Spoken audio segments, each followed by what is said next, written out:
ये आपका general formula था जो कल मैंने इसको समझाया था, फिर से मैं एक बार रिपीट कर रहा हूं, इसका रिवीजन कर रहा हूं। अगर अभी भी कंसिस्टेंट और इनकंसिस्टेंट में दिक्कत है तो अब समझ में आपको आ जाएगा बिल्कुल। चलिए देखते हैं, शुरू करते आइए शुरुआत करते हैं। ये दो इक्वेशन था, ये दोनों इक्वेशन जो है वो इसका जनरल फॉर्मूला है किसी भी पेयर ऑफ लीनियर इक्वेशन के लिए, ऐसा मैंने लिया। इसके दोनों वेरिएबल जो इसका कोफिशिएंट है ना, कोफिशिएंट, ये कोफिशिएंट का मैंने जो है वो रेशियो निकालना स्टार्ट किया। पहला मैंने बोला कि दो वेरिएबल एक्स और वाई का कोफिशिएंट लेते हैं, a1 a2 b1 b2 c1 c2।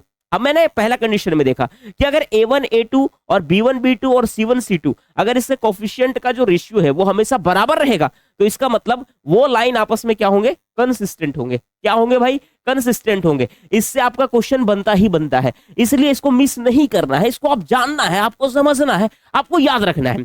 Okay, उसके बाद यहां पे आप देख लो, अगर जो है वो कहीं मान लो a1 a2 का रेशियो b1 b2 के रेशियो के बराबर है लेकिन c1 c2 का रेशियो के बराबर नहीं है, ऐसे सिचुएशन में हम इसको कहते हैं कि ये इनकंसिस्टेंट है। कैसा इक्वेशन है मेरे भाई, इनकंसिस्टेंट इक्वेशन है। उसके बाद एक तीसरा कंडीशन भी मैंने बताया था जो कि बहुत ज्यादा इंपॉर्टेंट है। इंपॉर्टेंट इसलिए है कि अगर a1 a2 b1 b2 के बराबर में नहीं रहा इसका मतलब ये भी कंसिस्टेंट है। तो मैंने देखा कि दो रिलेशन मेरे पास आए हैं, दो इक्वेशन के तीन रिलेशन हमारे पास आए हुए हैं।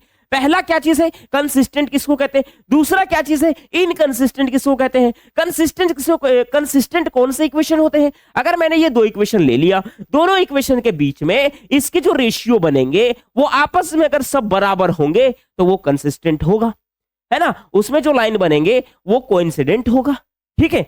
और अगर a1 a2 b1 b2 के बराबर नहीं हुआ तो भी ये कंसिस्टेंट ही होगा, लेकिन इसके बीच जो लाइन बनेंगे वो इंटरसेक्टिंग बनेंगे। और इनकंसिस्टेंट, अगर ये दोनों इक्वेशन है, अगर ये दो पेयर ऑफ लीनियर इक्वेशन है, ये दोनों पेयर ऑफ लीनियर इक्वेशन में अगर ऐसा कंडीशन बनता है कि a1 और a2 का रेशियो b1 और b2 के रेशियो के बराबर है लेकिन c1 c2 के रेशियो के बराबर नहीं है तो इसका मतलब ये आपस में पैरेलल लाइन बनाएगा।